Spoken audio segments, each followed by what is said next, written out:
this was 1964, and there was Democratic convention. It was, I think, Johnson was being nominated or something. I don't know.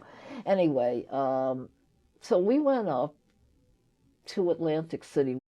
What we were trying to do was get what they called the Mississippi Freedom Democratic Party seated. The Freedom Democratic Party were some black folks who they hoped would get seated instead of the Mississippi Democrats, who, of course, they had not allowed any blacks to vote or be part of the party, so they had this alternative slate.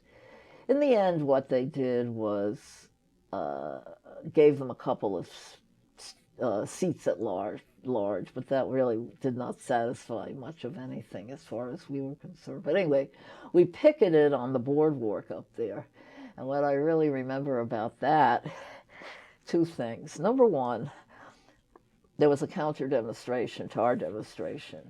There was a group called the American Nazi Party, led by a guy named George Lincoln Rockwell. I think that was his name.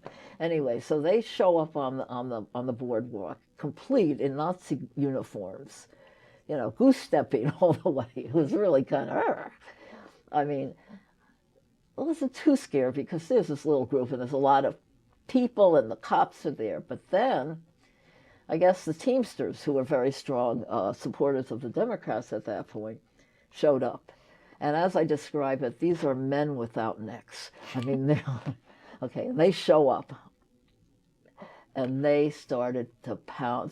They wanted to pound. They had been in, most of these men, I mean, I'm making fun, but actually not really, because these guys were veterans, and they had fought the Nazis, the real Nazis in the real war. So they came up, they were ready, they wanted to pound these guys into the boardwalk. And that was scary. That was really scary because that violence was really scary. But the cops separated them.